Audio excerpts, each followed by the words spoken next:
Tucker Carlson recently posted an interview with Ben Cohen of Ben & Jerry's ice cream making fame to support the claim that the United States is at fault for the invasion of Ukraine by Russia.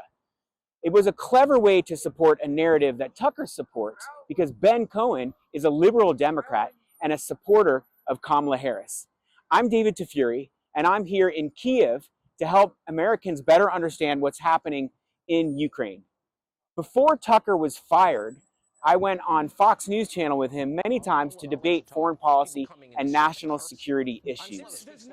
Here is the first thing that Ben Cohen said in order to make the argument that the U.S. is at fault.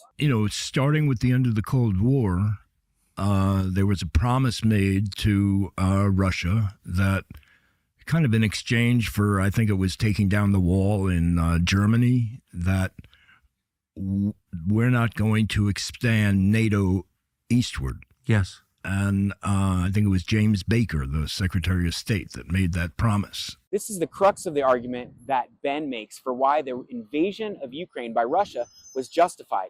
It's also, by the way, the reason that Putin gives. But is it accurate? The then leader of the Soviet Union was Mikhail Gorbachev. Here is what he said about that claim in 2014 in an interview. The topic of NATO expansion was not discussed at all, and it wasn't even brought up in those years.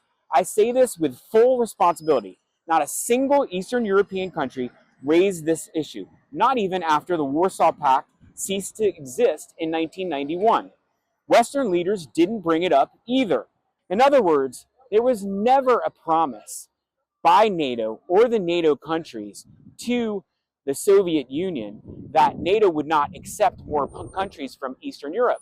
Here is a clip of Mikhail Gorbachev confirming that. Today, people ask me why it was not stipulated in the treaty that NATO must not expand to the east. The following should be taken into account. NATO and the Warsaw Pact existed at that time. What was there to fix in a treaty? The question did not even arise back then. In other words, it is a myth that you were betrayed by the West regarding NATO's eastward expansion. Yes, it's definitely a myth. James Baker was the Secretary of State at the time. He also gave an interview in 2014. He was asked if he had promised that NATO would not expand to other Eastern European countries. He said, the bottom line is, that's a ridiculous statement.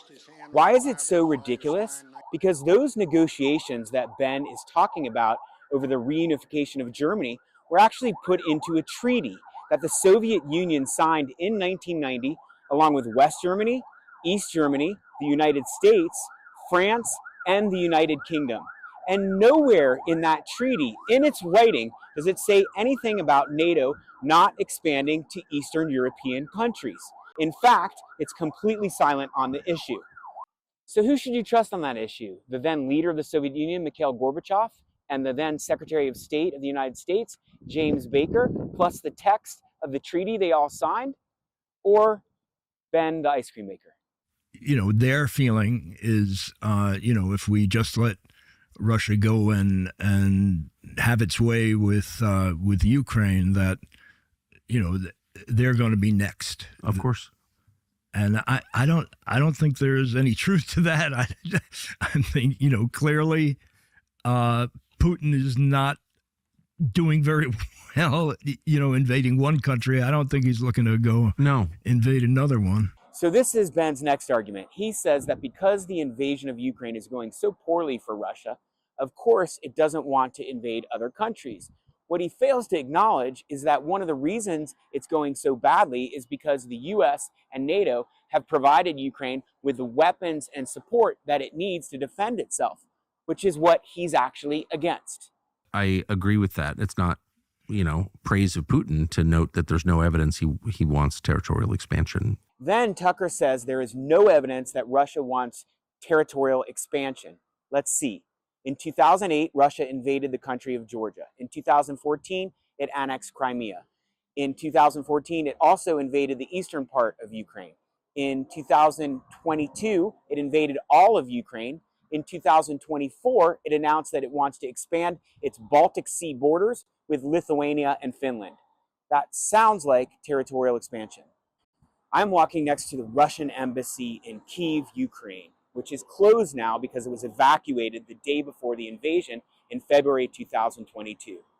You know, I don't mean to be too hard on Ben Cohen. He seems like a nice man who cares deeply about humanity, but it's hard to understand how he did a 1 hour and 8-minute interview with Tucker Carlson and never once mentioned the atrocities that have happened here in Ukraine at the hands of Russian soldiers.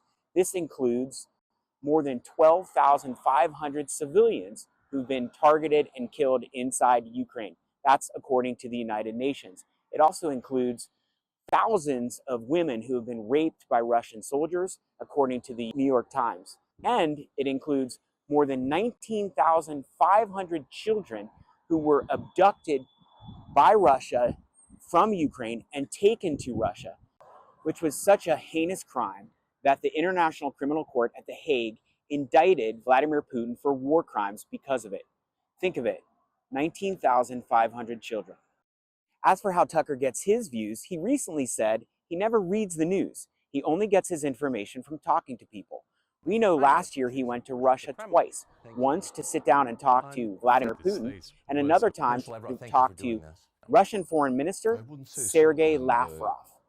We also know he has not been to Ukraine, at least not since the invasion in February 2022, and he has not spoken to Ukrainians here in Ukraine.